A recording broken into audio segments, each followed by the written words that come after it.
ওই জিনিসগুলোকে রেডি করে রাখো, কেননা কাল সূর্য উঠবে, মুহাম্মদ আর সূর্যকে দেখতে পাবে না, তার শরীর থেকে আল্লাহকে আলাদা করে দেওয়া হবে। আবু জেহেল ভেবেছিল মুহাম্মদকে অবশ্যই ওমর প্রতিশোধ নিতে পারবে, কেন ওমর ফারুক এত ক্ষমতাশালী ছিল, সে যা কথা দিত তাই পালন করত, তার মোকাবেলায় কেউ দাঁড়াতে পারত না।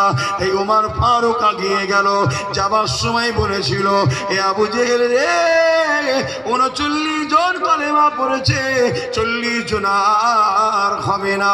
এ যুবকেরা, তরুণেরা, ফেরেশতাদের মধ্যে আলোচনা শুরু হয়ে গেছে।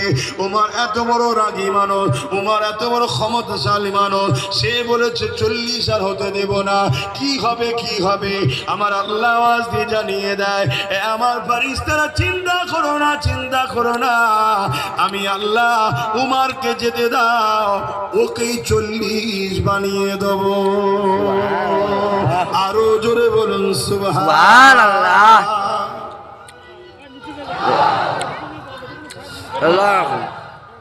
ইসলামকে যারাই মিটাতে চেয়েছে, আমার আল্লাহ তাদের ঘরে ইসলামের ঝান্ডা ধরার লোক করে দিয়েছে। জোরে বলুন সুবহানাল্লাহ। আমার ভারতবর্ষের বাবরি মসজিদে যিনি প্রথম আঘাত দিয়েছিলেন, আল্লাহ তিনাকে কলেমা পড়িয়ে আজকে 100-র কাছাকাছি মসজিদ তৈরি করা হচ্ছে। জোরে বলুন সুবহানাল্লাহ। অতএব ইসলাম ছিল, আছে, থাকবে। এটাকে মিটাবার মতো কোনো মা সন্তান জন্ম দেয়নি, শুনছেন? কিন্তু আমরা ইসলাম থেকে দূরে সরে যাওয়ার জন্য হয়তো আমাদের ক্ষতি হবে, আমাদের ক্ষতি হবে।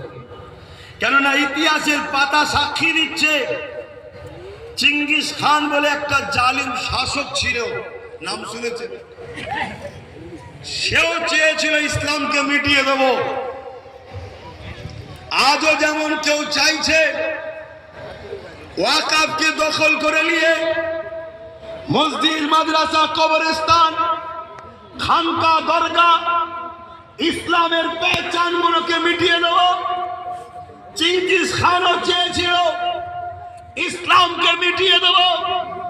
1 কোটির ওপরে মুসলমানকে মেরেছিল, কয়েক লক্ষ হাফেজ, আলেম, মাওলানাকে শহীদ করে দিয়েছে।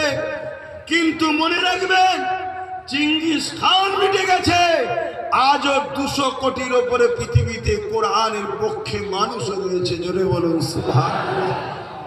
অতএব ইসলাম ছিল, আছে, থাকবে কিয়ামত পর্যন্ত।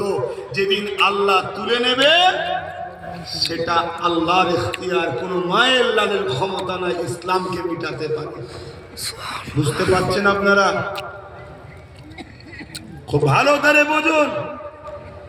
চিঙ্গিস খানের মতো জালিম একদিন বেশ কিছু উলামাদের ঘরে ধরেছে, শুনছেন?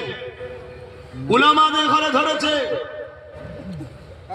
ধরার পরে তাদেরকে 3টে কাতারে লাইন দিয়েছে, 3টে কাতারে। আর জাল্লাদকে বলছে এক এক করে কলমা উড়িয়ে দাও।